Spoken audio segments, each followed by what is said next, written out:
You are listening to the QSR Web Podcast.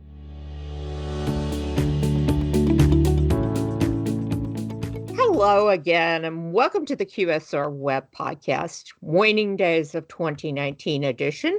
I'm your host, QSR Web Editor, Shelley Whitehead, and am about to mention a term some restaurateurs listening may now consider an industry expletive of sorts, because today we're delving into those devilish restaurant trends that just about everyone involved in this industry loves to hate. And to do that, one of our favorite trend-setting / predicting guest is in the house in the form of Culinary Tide's president, Susie Badaracco. She's the titan of trends, and she and I will be back in just a minute to talk about them.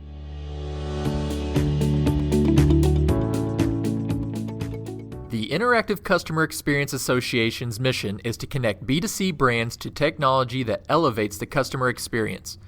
Brands have access to resources, project help, news, and insights based around boosting their customer experience. Suppliers gain network opportunities to reach these brands and help them provide solutions to elevate their customer experience. Join today at icxa.org.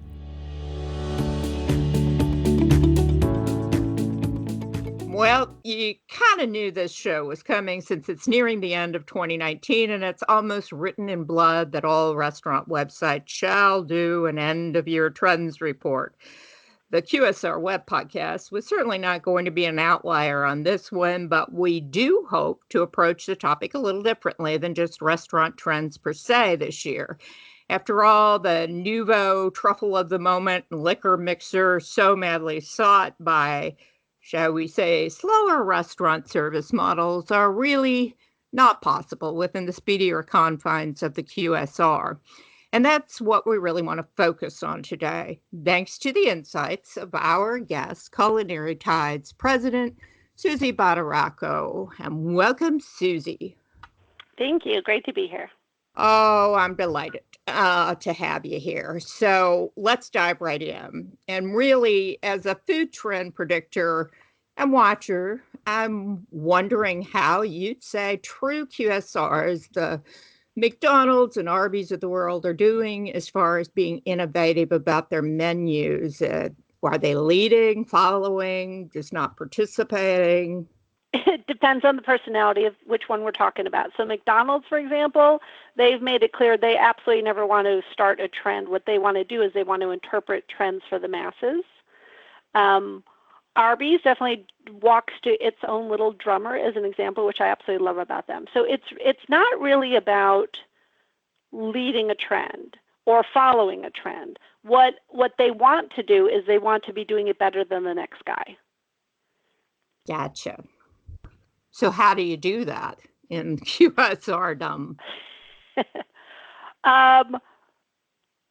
That is a very broad question. Yes. I specialize in them, Susie. Yeah. I don't have to answer them, by the way. So, how do they do it? What they have to do is they have to do their homework, right? They have to understand before they enter a trend. If you want to do a trend successfully, and if it's QSR or anybody else, to do a trend successfully, you have to know who the parents are of the trend. Trends have parents. Weird to think about. You have to know how it was born. There's 5 main birth patterns. So how did the thing get born? Tell us a little bit more about that. When you say parents and how it was born. So, for instance, the whole grain trend has a wildly different birth pattern than iced coffee has. Two different trends. Some are born out of a morph. So a morph is when there's a cousin to a trend that's born who steals the spotlight. So let's say quinoa is the grain of the day, and then next year you don't hear anything about quinoa, and you start hearing about some other global grain. That's a morph pattern, meaning a cousin to quinoa came in, like fonio or farro or whatever the grain is, came in, it stole the spotlight. So it's called a morph. So that's how that trend shifted. Iced coffee is a regional trend from 40 years ago in New York City. So its birth pattern has to do with historical ties to a region. So it has a wildly different birth pattern and different parents. Once you know the parents and how it was born, whether it was leapt out of a different category, whether maybe travel industry birthed it into food industry, which is called a courier birth. You can't know how to navigate a trend basically if you don't know where it came from. It's kind of the bottom line. If you don't know where it came from, you're not going to know how to navigate it, because you're not going to know how long it is going to last. You're not going to know its personality. You're not going to see if it changes direction. So that's really the upfront key of how to introduce a trend or even participate in a trend successfully.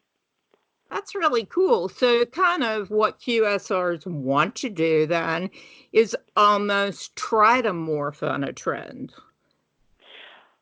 At least the QSRs like McDonald's. Causing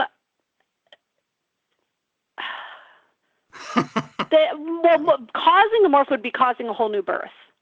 So it's not that they want to morph. What they want to do is they want to be able to understand why a trend even exists. If you don't understand why it exists, then how are you going to navigate it? And how are you going to enter it? You're not going to know how. You're going to guess is what you're going to do to enter the trend. Yeah. So like you could hear about iced coffee. Great, we're going to do iced coffee. You have no idea how long that's going to last. You don't know who's going to be drinking iced coffee. Do you know what I mean? So you can enter it blindly, but at some point you're going to have to figure out how are you navigating something that you don't know what it's doing or why it's doing it. Okay, so they need to be educated on first strategizing around why does it exist and does it even fit our personality? Should we even go into it? I see. Okay, to make sure there's a hard connection you can make. Yeah, I mean, so like Arby's was brilliant in not entering plant-based proteins, right? Arby's came straight out and said, you know what, it doesn't fit our personality. I'm like, that totally makes sense. Just because it's a wildly, it's a large trend does not mean it fits your personality and you should enter it. Yeah, I think we ran a poll question on our newsletter maybe 3 weeks ago saying which trend are you really sick of, and plant-based right in at the top, Oh, that's even before so interesting. pumpkin. Yeah, that's so interesting. Oh my gosh. So, well, listen, a lot of what you do as far as trend spotting, trend predicting really seems to be more geared toward fast casual, fine dining concepts that can and do charge higher prices than the typical $3 to $8 QSR center of the plate offerings. So I'm wondering, does having a more value-oriented approach to the menu really keep QSRs from playing the game of menu innovation much? Or is there a way they can play it within those confines? Yeah, so first of all, I totally don't agree that what a lot of trend spotting has to do with fast casuals and above. I absolutely don't agree with that. What it is because we also forecast for like commodity boards, governments worldwide. We track retail. We work for ingredient houses. So QSR may show a different shadow of the same trend, but it's still the same trend. She just has a different party dress that she wears for QSR versus what she's wearing for fast casual. So like, for instance, breakfast burritos. Okay, so breakfast burritos, yes, you can go to a fabulous fast casual and they will make it in front of you step by step by step. You're going down the line, adding all your fabulous ingredients. But McDonald's can have a breakfast burrito too, right? It's the same trend, a breakfast burrito. Same with whole grains. You could still have whole grains in a side dish or in the bun. All of them can have iced coffee. So you can have kind of a higher end iced coffee, let's say in casual or fine dining, but McDonald's can also have iced coffee. It's the same trend. It's just the party dress is a little bit different. Which one, how is she dressed? Is she dressed up super fancy or is she dressed up a little bit simpler? So what it needs to be for each company, it needs to be a match for that corporate personality and the party dress that you put on the little iced coffee or whatever it is. It has to be recognizable by that customer for that. It has to be appropriate, right? So when the customer comes in, they recognize, oh yeah, that little iced coffee has the party dress I like to wear too when I'm at McDonald's. It has to communicate well. It's all the same trend. So The value-oriented part, like let's say you're talking about dollar menus, is actually kind of a fabulous trick because you can put LTOs on it to test it on the dollar menu or, one of the little value menus. But you can also get a trend out there a whole lot quicker because usually when it's on those like dollar menus, it's a simpler version, takes less training in-house for staff. You can get an item out there a whole lot quicker. You can also pull it off quicker, like from the menu. You can take it off the menu if you wanted to. So like all-day breakfast is a trend. Any of the QSRs can do that. Any of the fast casuals can do that kind of a trend. Same with snacking. Very easy to add snacks to any of these menus. Whole grains could be added. Regional, the trend of regionalism, right? Arby's is doing a Greek hero, which is a very regional, right, item. KFC has brought back their little Nashville hot chicken, right? That's a very regional, deep South item. So they're not limited. It doesn't matter that they're QSR. It's just the trend looks a little bit, it's a shadow of it. It's not maybe the spruced up version. It might be a little bit of a simpler version, but it's all has to do with what party dress do you put on her and can it communicate to those consumers coming into that establishment. Okay, so would you be able to give us some examples of fast food brands that really kind of break ground regularly with their menu items as far as innovation is concerned? And then maybe tell us a little bit about how that pays off for them. I'm thinking a little bit about, it seems like Taco Bell does this a lot. Yeah, Taco Bell does, and they do a really good job with actually creating menu items from sources they already have in-house, right? They might use their beans in a new application, or they might use the taco shells in a new application. Do you know what I mean? So when they do it, they're not reinventing the wheel every time. They are using all the ingredients they already have on hand to make it into something a little bit different. That's kind of the brilliance behind what they do. And they just introduced a fried chicken taco, which I think is, with everybody jumping in chicken. Yes, yeah, and it's funny because fried chicken doesn't go in tacos traditionally, right? So they're kind of banking on putting in an item where it doesn't normally show up. So there's a huge risk in doing that because you're taking a trend completely out of context. Like fried chicken you don't find that in a taco in Mexico, right? So that's a risk.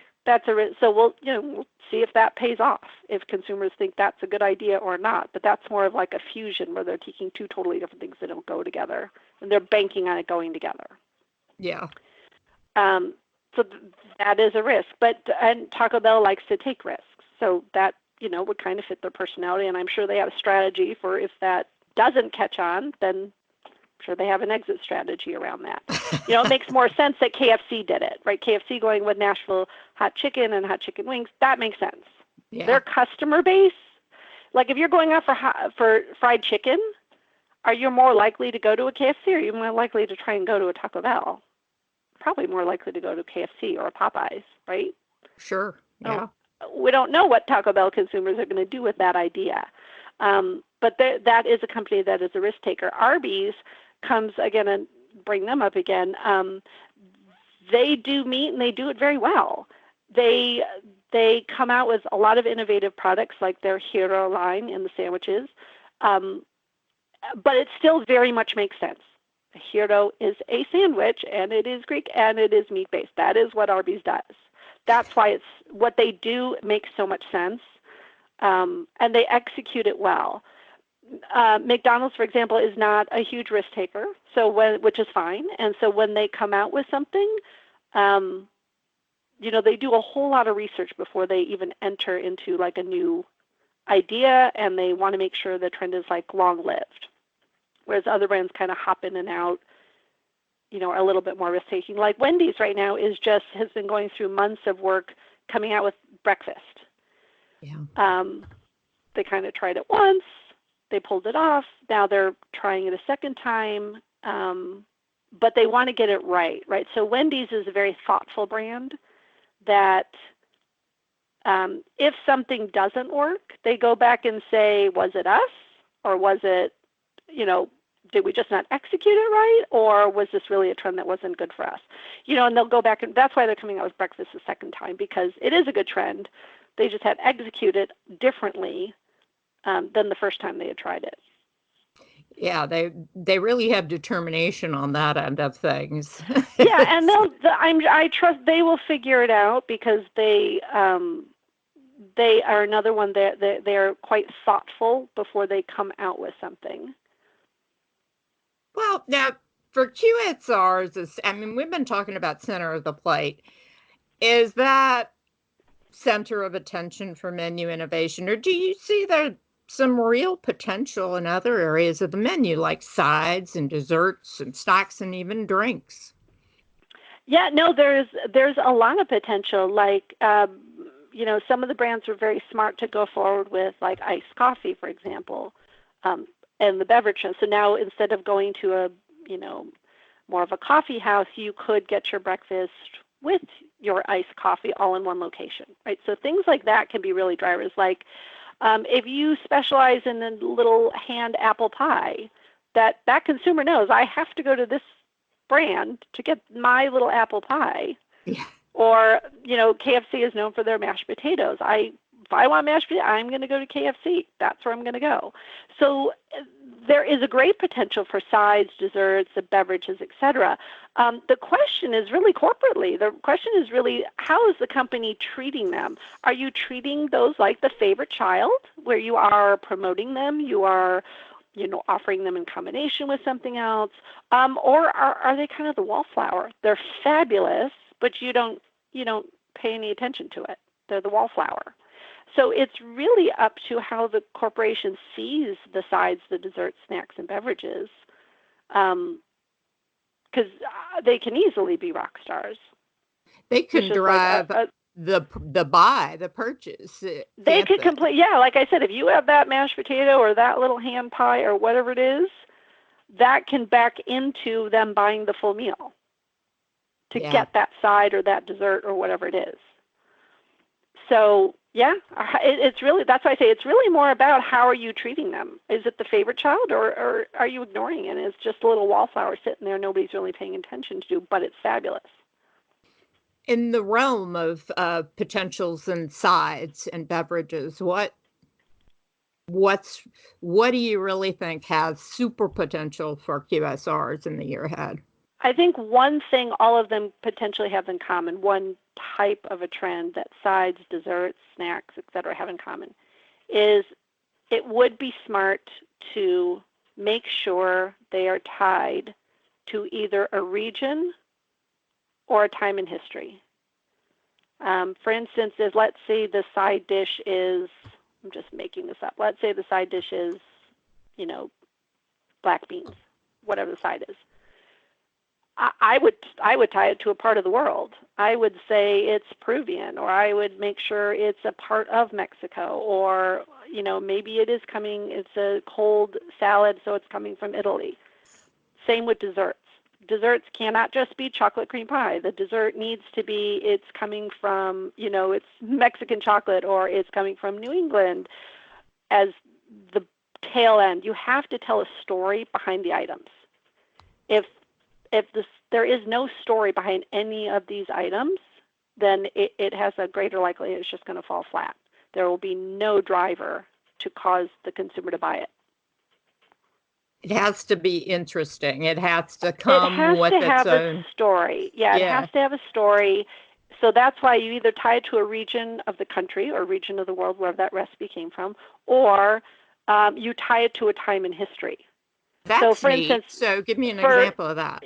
Yeah, so like, for instance, in the Deep South, I'll just make this one up. In the Deep South, you've got stacked pies, you've got vinegar pies as desserts.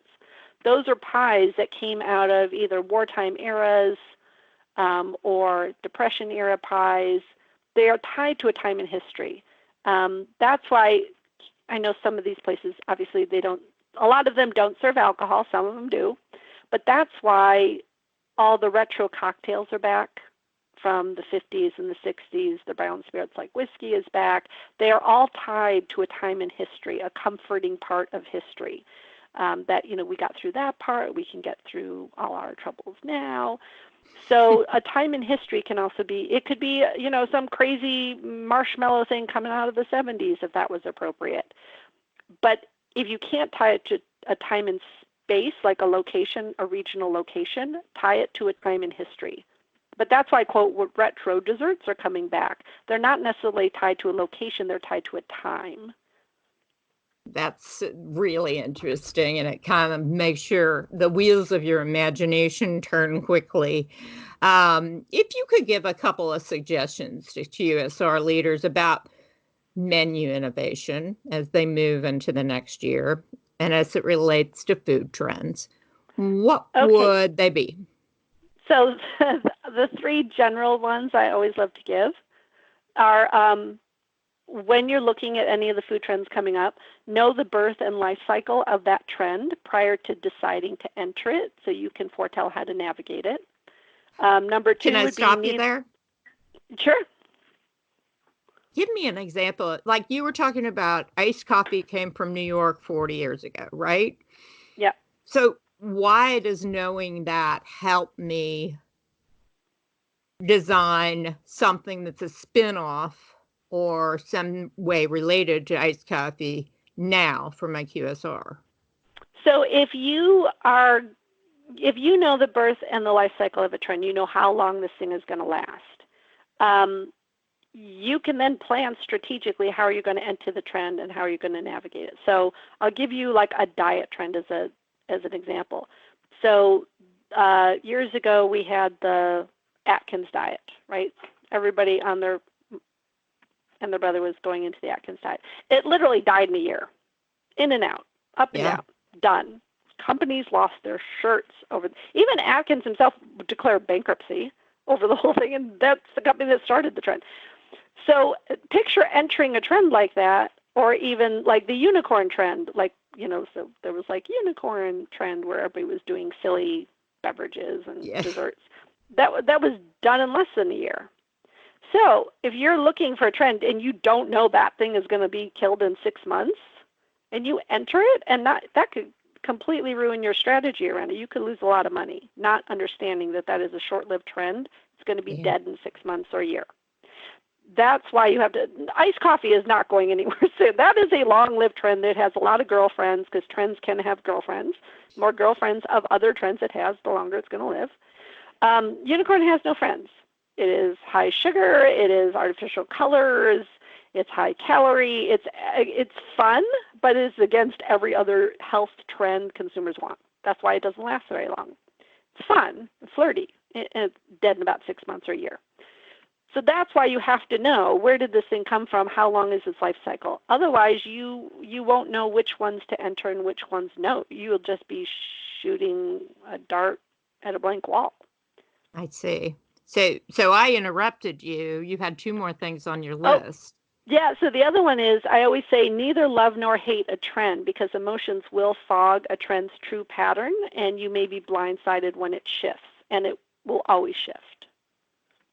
So don't fall in love with something just because you love it. Absolutely know what the trajectory of it is. Okay. And then the last one is spend more time researching a trend's personality and trajectory than worrying about what your competitors are doing. After all, they may be idiots.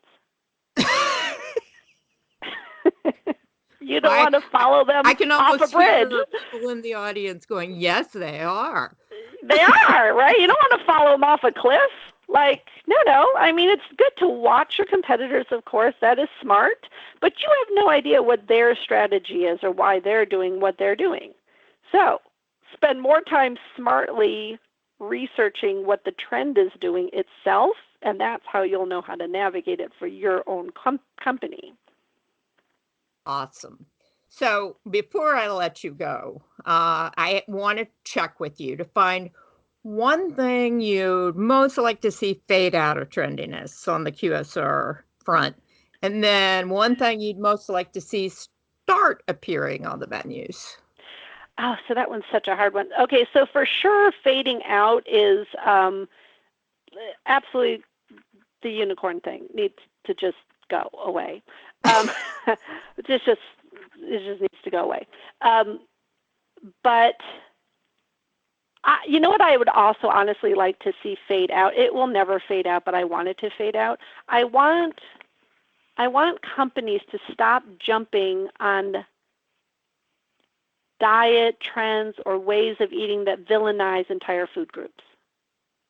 That I'd love to see. Because, again, so I'm a toxicologist, I'm a chef, and I'm a dietitian, right? So the dietitian part of me wants to stop villainize entire food groups. So there's a lot of keto, all the high protein diets villainize carbs. So that is a wildly unhealthy way to eat long term by excluding like either dairy or excluding all the grains or excluding beans, whatever the diets exclude. That I would love to see go away at some point. Frickin' eat anything you want in moderation and get on the treadmill. Really, that's all you have to do, pretty much. Right? So that I would love to see go away. You mentioned like the little plant protein. Yeah. I don't mind plant proteins. One, but consumers have to know they are not a complete protein. Even soybean is not a complete protein. It has all the amino acids, but in the wrong amounts. So it is not a complete protein. Also, some of the plant protein things coming out are wildly processed. Oh, there are ridiculous amounts of processing that goes into them to make them appear something it's not. So what I would love to see coming more onto menus, which it's here a little bit, but nobody's really, bragging about them, is if you're going to have a veggie burger, have it so everything's identified. Have a lovely black bean and brown rice, whatever. That's fabulous. It is its own thing. It doesn't bleed. It knows what it is and it's proud of it. That's what I would like to see on these menus, right? And so some of the QSRs won't, and some other fast casuals won't bring on some of these plant protein burgers because they're over processed and it doesn't fit that brand's mission, which I admire. I'm like, but they do have a lovely whatever it is, black bean or pinto bean or rice, but they're combining proteins in a healthful way, so it is a complete protein, and it's not trying to be something it's not, because 90%, 92%, I believe, of the people consuming these new plant burgers are omnivores. They're meat eaters. No vegetarian is touching these things. Susie, thank you so much. You're always a delight and a literal font of food knowledge to have on the show. And to those listening, well, you guys and gals are one of a kind. So I'm hoping you got some ideas out of today's discussion and also that you have a great rest of the day planned. See all of you, I hope, next time.